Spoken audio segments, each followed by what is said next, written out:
Em nome do Pai, do Filho e do Espírito Santo. Amém. Amados irmãos e irmãs, estamos aqui para juntos estudar e meditar o Evangelho que a Igreja nos apresenta para esta segunda-feira da 25ª semana do Tempo Comum. O texto desta segunda se encontra lá em Lucas 8, versículos de 16 até o 18, que diz assim: Naquele tempo disse Jesus à multidão: Ninguém acende uma lâmpada para cobri-la com uma vasilha ou colocá-la debaixo da cama. Ao contrário, coloca no candeeiro, a fim de que todos os que entram vejam a luz. Com efeito, tudo que está escondido deverá tornar-se manifesto, e tudo que está em segredo deverá tornar-se conhecido e claramente manifesto. Portanto, prestai atenção à maneira como vós ouvis, pois a quem tem alguma coisa será dado ainda mais, e àquele que não tem será tirado até mesmo o que ele pensa ter. Amados irmãos e irmãs, vamos entender o contexto aqui, né? Quando se fala aqui na dinâmica de lâmpada, né, ninguém acender uma lâmpada para cobri-la com uma vasilha, nós estamos justamente naquele contexto em que muitas vezes os cristãos, porque tinham medo da perseguição, né, muitos cristãos eram mortos pela perseguição do Império Romano, eles queriam literalmente abafar o dom que Deus deu, abafar o ser luz, que é característica clara e é vocação clara de todo aquele que é batizado ou batizada dentro da igreja.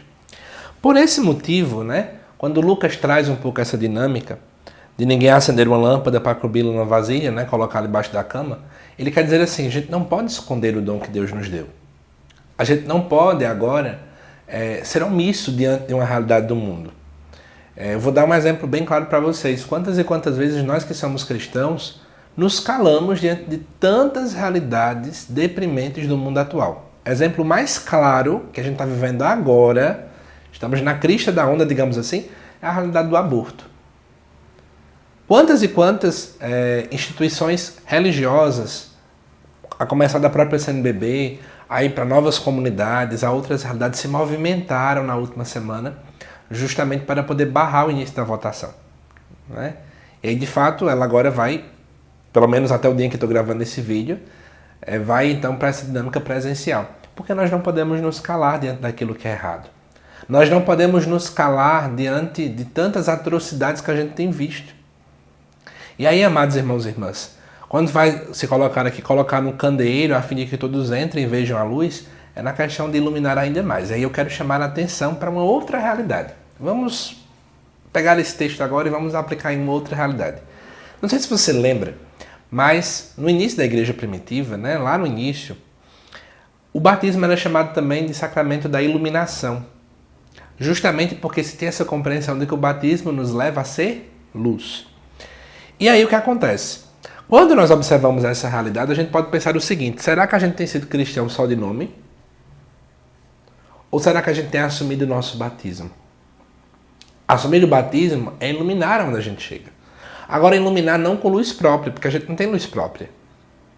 É iluminar com a luz de Cristo. Eu e você somos templos vivos do Espírito Santo. E nós precisamos iluminar o mundo, mostrar para o mundo a verdadeira luz que é Jesus. Por isso, amados irmãos e irmãs, à luz dessa leitura a gente tem que pensar: será que eu estou sendo cristão só de nome? Será que eu sou cristão de IBGE, como o povo diz, né? Que eu digo que eu sou católico quando passa uma pesquisa, quando passa uma votação, mas nas minhas atitudes, mas no meu agir cotidiano, eu não sou nada disso daquilo que eu estou realmente pregando, daquilo que eu digo nas pesquisas. Nós precisamos ganhar essa maturidade cristã e espiritual. Eu preciso assumir na minha vida aquilo que eu digo que eu sou com as minhas palavras. Nós não podemos ser cristão só de boca. Agora, o que fazer então para poder iluminar o mundo? Primeiro, ser colocado num candeeiro, ou seja, a gente precisa aprender a dinâmica da perseverança.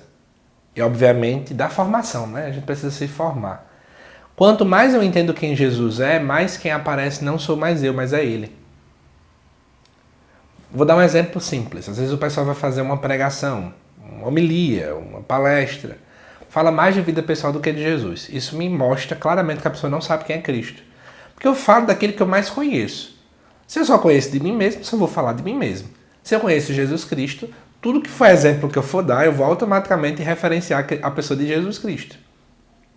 E muitas vezes a gente vê o pessoal fazendo testemunhos de si, nem de Cristo, ao invés de fato anunciar quem é a pessoa de Jesus Cristo. Uma última coisa também, para a gente parar de ser cristão só de nome, alcançar a maturidade, é parar de se esconder. Quando eu entendo quem é Jesus, eu entendo para que é que eu vou esconder. Eu não consigo esconder, porque eu tive um encontro pessoal com ele, não tem mais como esconder. Eu descubro que ele é muito mais além, né, do que essas realidades. A gente precisa mostrar para o mundo quem é Jesus. E quem o encontra de verdade não consegue guardar essa grande alegria. O Papa Francisco ele acaba colocando isso na Evangelii Gaudium.